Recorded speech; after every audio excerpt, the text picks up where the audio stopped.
Welcome to the channel again. Now we will study prescription handling. That is a part of prescription. Prescription के जो पहले के part है 8 parts हम लोगों ने इसके आगे वाले वीडियोस में देख लिए हैं. अब हम जो पार्ट देखेंगे वो है प्रिस्क्रिप्शन हैंडलिंग. प्रिस्क्रिप्शन के पार्ट्स जानने के बाद में प्रिस्क्रिप्शन को हैंडल किस हिसाब से किया जाता है वो हम इसमें देखेंगे. So the prescription handling, the following procedure should be adopted by the pharmacist by handling the prescription. First part is receiving. Second one is reading and checking. Third one is collecting and weighing the materials. Fourth one is compounding, packaging and labeling. First part में receive, किस प्रकार से हम prescription को receive करते हैं. Second part में reading, prescription को रिसीव करने के बाद में उसकी रीडिंग और प्रॉपर चेकिंग होनी चाहिए. थर्ड पार्ट में अगर हमें कोई कंपाउंडिंग करनी है तो मटेरियल्स को कलेक्ट करके उनका प्रॉपर वेइंग होना चाहिए. फोर्थ पार्ट में compounding and packaging and labelling से रिलेटेड है. इन पार्ट्स को हम अलग फर्दर इनकी डिटेल स्टडी देखें. First part of the prescription handling is receiving, किसी भी प्रिस्क्रिप्शन को प्राप्त करना, लेना. The prescription should be received by the pharmacist. While receiving a prescription, a pharmacist should not change his और हर फेशियल एक्सप्रेशन. जब भी प्रिस्क्रिप्शन को रिसीव करेंगे तो फेशियल एक्सप्रेशंस को चेंज नहीं करना है. मींस ऐसी कंडीशन नहीं शो करनी है कंफ्यूजन या सरप्राइज की. प्रिस्क्रिप्शन को रिसीव करने के बाद में सेकंड पॉइंट आता है रीडिंग एंड चेकिंग. प्रिस्क्रिप्शन को रिसीव करने के बाद में रीडिंग प्रॉपर होनी चाहिए एंड चेकिंग होनी चाहिए. After receiving the prescription should be screen behind the counter. Prescription authenticity should be checked. The signature of the prescriber and date of the prescription should be checked. The pharmacist should read all the lines and words of the prescription. He or she must not guess any word. If there is any doubt, the pharmacist should consult with the other pharmacist or prescriber over the telephone. Third part of prescription handling is collecting and weighing the materials. Before compounding a prescription, all the materials should be collected from the shelves or drawers. All the materials are kept on left hand side of the balance. After measuring, each material should be kept on right hand side of the balance. ये जो collecting and weighing the materials है ये उन materials के लिए है जो proper packing नहीं होती है. लेकिन अभी जो हम मार्केट में प्रोडक्ट्स लेते हैं मेडिकल स्टोर से, वो मटेरियल्स जो रहते हैं, मेडिसिन रहती हैं, वो कंपनी से पैक्ड होकर आती हैं. तो कलेक्टिंग एंड वेइंग की इसमें जरूरत नहीं पड़ती है. After compounding of the prescription, material is replaced back to the shelves and drawers. While compounding, every container of the material should be checked thrice in the following manner. When collected from the shelves drawers. Second is when the materials are measured, and third part is when the containers are replaced back to the shelves and drawers. Fourth part जो prescription handling का है वो है compounding, packaging and labeling. Compounding, packaging है, labelling के लिए only 1% should be compounded at a time. Compounding should be done on a clean table. All equipment required to be clean and dried. The preparation should be prepared according to the direction of the prescriber और as per methods given in pharmacopoeias और formulary. The compounded preparation should be filled in suitable containers. And last part is label the containers. Compounding, packaging, labelling में तीनों ही part में पहले compounding की जाएगी. Second part इसका जो रहेगा वो पैकेजिंग होगी और थर्ड पार्ट में लेबलिंग होना कंपलसरी है. लेबल होने से ये मालूम चलता है कौन सी मेडिसिन है, उसकी कितनी क्वांटिटी दी गई है. ये जरूरी इंपॉर्टेंट पार्ट रहता है.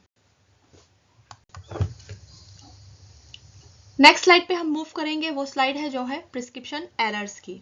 प्रिस्क्रिप्शन में एरर्स कितनी होती हैं और उन एरर्स को या मिस्टेक्स को हम कैसे अवॉइड कर सकते हैं वो हम इस पार्ट में देखेंगे. फर्स्ट प्रिस्क्रिप्शन की एरर जो है वो इसमें टर्म है वो है एब्रीविएशंस. प्रिस्क्रिप्शन को लिखते समय कई एब्रीविएशंस का यूज किया जाता है, लेकिन अगर एब्रीविएशंस गलत यूज हो जाती हैं तो इससे अलग इफेक्ट पड़ता है, मिसलीडिंग इफेक्ट पड़ता है. तो इस प्रकार की चीजें अवॉइडेड होना चाहिए. सेकेंड जो प्रिस्क्रिप्शन की एरर है वो है नेम ऑफ द ड्रग्स. किसी भी ड्रग्स के नेम को गैसिंग से या नाम को मिलाने से जो मिसलीडिंग इफेक्ट प्रोड्यूस होता है वो अवॉइडेड होना चाहिए. ऐसी प्रकार की ड्रग्स का हमें सही नाम पकड़ के ही प्रिस्क्रिप्शन में पढ़कर और देना, डिस्पेंस करना चाहिए. नेक्स्ट जो प्रिस्क्रिप्शन में एरर है वो होती है strength of the preparations.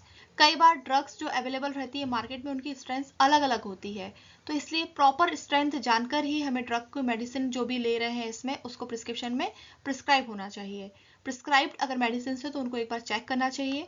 Example में दिया गया है जैसे पैरासिटामोल टैबलेट है 500 mg should not be dispense when no strength is mentioned in the prescription. अगर स्ट्रेंथ नहीं दी गई है प्रिस्क्रिप्शन में तो इस प्रकार की मेडिसिन को डिस्पेंस नहीं करना चाहिए। नेक्स्ट, जो प्रिस्क्रिप्शन में आपकी एरर हो सकती है वो डोज के कारण हो सकती है। इफ यूजुअली हाई और low dose is mentioned in the prescription that it must be consulted by the prescriber. अगर लो या हाई डोज को दिया गया है तो एक बार प्रिस्क्राइबर या जिन्होंने डॉक्टर ने लिख के दिया उनसे एक बार कंसल्ट जरूर होना चाहिए।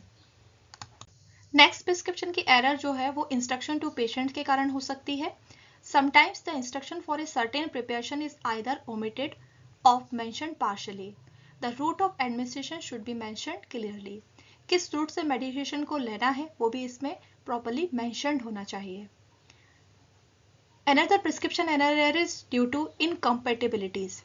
It is essential to check there are no pharmaceutical or therapeutic incompatibilities in prescription. Prescription पे हमेशा चेक किया जाना चाहिए कि इसमें किसी प्रकार की फार्मास्यूटिकल या थेरापेटिक इनकम्पेटिबिलिटीज नहीं हो। If more than 2 medicines are prescribed, then it is the duty of pharmacist to see whether their interaction will produce any harm to the patient or not. किसी प्रिस्क्रिप्शन में अगर एक से ज़्यादा medicine prescribe की गई है तो ये जरूर देखना चाहिए कि उसमें किसी प्रकार का इंटरेक्शन ना हो। एग्जाम्पल दिया गया है जैसे tetracycline should not be taken with milk और एंटाएसिड। टेट्रासाइक्लिन जो मेडिसिन है वो एंटाएसिड्स और मिल्क के साथ लेने से इंटरेक्शन प्रोड्यूस हो सकती है, एडवर्स इफेक्ट प्रोड्यूस हो सकते हैं। तो इस प्रकार की इनकम्पेटिबिलिटीज को अवॉइड किया जाना चाहिए प्रिस्क्रिप्शंस में। Next part is the steps to minimize the prescription error. इसका पहला पॉइंट है correct entry of the prescription must be ensured. It should be confirmed that the prescription is correct and complete. हमेशा entry जो रहती है वो prescription की वो करेक्ट होनी चाहिए। सेकेंड चीज जो है वो इसमें कंफर्म होना चाहिए कि जो प्रिस्क्रिप्शन है वो कंप्लीट हो, उसमें कोई भी पार्ट इनकम्प्लीट नहीं दिया गया हो, हड़बड़ी में नहीं लिखा गया हो, तो वो प्रिस्क्रिप्शन पूरा कंप्लीट होना चाहिए। The third point is a prescriber और pharmacist must be aware of look like sound alike drugs. इसका मतलब ये है कि जो प्रिस्क्राइबर या जो भी इसे मेडिकेशंस को लिखते हैं और फार्मासिस्ट जो इसको पढ़ते हैं उनको ये अवेयर होना चाहिए कि कुछ ड्रग्स का जो नाम है वो एक जैसा लिख सकता है, साउंड एक जैसा हो सकता है, क्योंकि इंग्लिश प्रोनाउंसिएशन में जो वर्ड्स होते हैं वो उनके साउंड करीब करीब कुछ मिक्स हो जाते हैं, तो इस चीज की एरर को अवॉइड करना चाहिए। Another point is extra care should be given with zeros and abbreviations. Workplace must be organized.